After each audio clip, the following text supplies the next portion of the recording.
इस वीडियो में हम बात करेंगे न्यूटन साहब के कानून ठंडक की।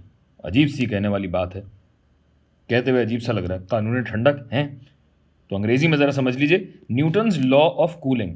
यानी अगर किसी चीज़ का, मिसाल के तौर पे आप ये चाय का कप पी रहे हैं जो कि हवा में पड़े पड़े जाहिर है ठंडा हो रहा होता है, तो ये ठंडा किस शरह से हो रहा होता है ये हमें पता लगता है न्यूटन्स लॉ ऑफ कूलिंग से। हमने उर्दू में लिखा तो है न्यूटन का कानून ठंडक, लेकिन ये मैं दोबारा नहीं लिखूंगा यार। न्यूटन्स लॉ ऑफ कूलिंग का मतलब ये बस समझ लें। अच्छा भाई, तो न्यूटन्स लॉ ऑफ कूलिंग ये कहता है कि भाई दर्जा हरारत की शरह तब्दीली, यानी कम हो रहा हो या ज़्यादा हो रहा हो, दर्जा हरारत किस शरह से तब्दील हो रहा होता है, ये मुतनासिब है इस शय के अपने दर्जा हरारत और इर्द गिर्द की हवा का जो दर्जा हरारत है, जिसे टी ए कहा जाता है। और ए होता है एम्बियंट, टी जाहिर होगा टेम्परेचर। एम्बियंट का मतलब इर्द गिर्द की चीज़, और एम्बियंट टेम्परेचर की जब हम बात कर रहे हैं तो जाहिर है माहौलियाती दर्जा हरारत कह लीजिए, लेकिन माहौलियाती शायद सही लफ्ज़ ना हो, क्योंकि माहौलियाती का मतलब होता है कि पूरा माहौल। यहाँ पूरे माहौल की बात नहीं हो रही होती, इर्द गिर्द के, यानी मिसाल के तौर पे एक कमरे में अगर ये चाय रखी है तो उस कमरे में क्या टेम्परेचर चल रहा होगा, ये कहलाएगा एम्बियंट टेम्परेचर। ठीक है, बहरहाल तो न्यूटन साहब का कानून ठंडक कहता है कि इस शय का टेम्परेचर और इर्द गिर्द का टेम्परेचर, इन दोनों के माबैन जो फ़र्क होगा दर्जा हरारत का, शरह ठंडक या शरह गर्मी, इन दोनों के फ़र्क से मुतनासिब होगी। और जाहिर है फिर हमारे पास कांस्टेंट ऑफ प्रोपोर्शनैलिटी भी है। यहां आप गौर करेंगे कि मनफी साइन भी पाया जाता है। क्यों भाई? तो इसमें आप ये देखिए कि अगर हम चाय की बात करें और चाय का टेम्परेचर, चाय का दर्जा हरारत एम्बियंट टेम्परेचर से ज़्यादा हो तो क्या होगा भाई? ये आपके पास आएगा मुस्बत। लेकिन हम ये जानते हैं कि अगर इसका टेम्परेचर ज़्यादा है और एम्बियंट टेम्परेचर कम है तो जाहिर है ये चाय ठंडी होगी ना, जिसका मतलब यह है कि इसकी शरह तब्दीली, इसके दर्जा हरारत की शरह तब्दीली मनफी होनी चाहिए। इसलिए हम यहाँ मनफी से के को ज़रब देते हैं। अच्छा, उलट भी देख लीजिए, अगर मिसाल के तौर पे आपके पास एक आइस क्यूब पड़ी है, बर्फ़ आपके पास पड़ी है, तो अब बर्फ़ का टेम्परेचर एम्बियंट टेम्परेचर से कम होगा। अगर ये एम्बियंट टेम्परेचर से कम है तो ये मनफी आएगा। लेकिन हम ये जानते हैं कि बर्फ़ अगर हवा में रखी हो तो बर्फ़ गर्म होना शुरू होती है, जिसका मतलब ये है कि ये पूरी चीज़ या ये शरह तब्दीली दर्जा हरारत की मुस्बत आनी चाहिए। तो जब ये मनफी होगा तो मनफी मनफी होके मुस्बत हो जाएगा। समझ में आ गई बात आपके?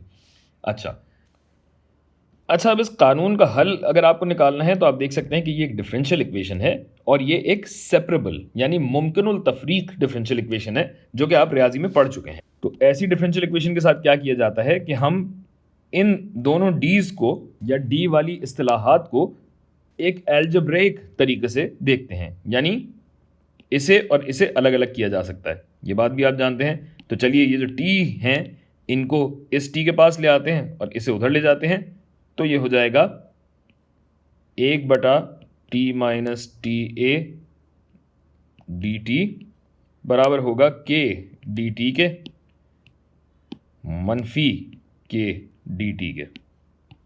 ठीक है भाई, तो अब हम टी के एतबार से, कैपिटल टी के एतबार से उसे और छोटे टी के एतबार से इसे इंटीग्रेट कर सकते हैं। और जब हम ऐसा करते हैं तो जाहिर है यहाँ पे नेचुरल लॉग लगेगा, ln T minus T A बराबर होगा मनफी के का इंटीग्रल हो जाएगा के टी, और चूंकि ये इनडेफिनिट, और यहाँ प्लस सी भी आएगा क्योंकि ये गैर महदूद या इनडेफिनिट इंटीग्रल हैं। और फिर क्या हो जाएगा भाई, ln अगर आपको हटाना है तो दोनों तरफ आपको e की पावर पे से ले जाना पड़ेगा। तो जगह बचाने के लिए ये मैं डायरेक्टली कर लेता हूँ। अगर मैं e यहाँ लगाऊंगा तो ये मेरा ln ख़त्म हो जाएगा, जबकि अगर e यहाँ लगाऊंगा मैं, ये आ जाएगा आपका पावर में ऐसे। और चूंकि e की ताकत मनफी के टी प्लस सी है, तो अब मैं इसे यूं भी लिख सकता हूँ, ज़रब e की ताकत प्लस सी, और ये प्लस मैं यहाँ से हटा सकता हूँ। और फिर ये होता है भाई कि e की ताकत अगर कांस्टेंट है, फ़र्ज़ कीजिए इस कांस्टेंट को मैं कह देता हूँ C1, तो ज़ाहिर है e की ताकत C1 भी एक कांस्टेंट ही होगा, जिसको मैं अगर नाम दे दूँ कैपिटल C, तो ये C अब यहाँ पे आ जाएगा और इस तरह ये हट जाएगा। कैसा? जादू हो रहा है ना? नहीं समझ में आ रहा हो तो कोई मसले की बात नहीं है, आप जाके ये इंटीग्रेशन पे कुछ वीडियोस देखिए, मैथ तो आपको आती ही है। तो अब देखें भाई, यहाँ पे अगर मॉड्यूलस है यानी कदर मुतलक है, इसका मतलब है कि टी माइनस टी ए मुस्बत भी हो सकता है और मनफी भी हो सकता है।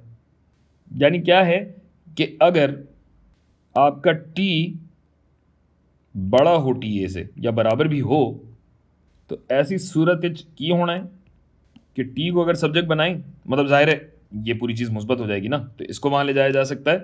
तो ये हो जाएगा टी इज़ इक्वल टू सी ई की ताकत मनफी के टी जमा एम्बियंट टेम्परेचर, और टी जाहिर है वक्त का फंक्शन है। जबकि अगर टी कम है टी ए से, बराबर नहीं सॉरी, कम है अगर टी ए से, तो क्या होगा, ये minus T plus T A हो जाएगा।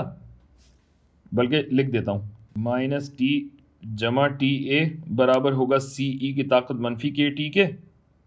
और अगर मैं अब इस टी को अपना सब्जेक्ट बनाना चाहूँ तो क्या होगा, ये पूरा वहाँ आएगा, तो ये पूरी चीज़ हो जाएगी टी जो कि फंक्शन है टाइम का, तो ये हो जाएगा टी ए माइनस सी ई की ताकत मनफी के टी।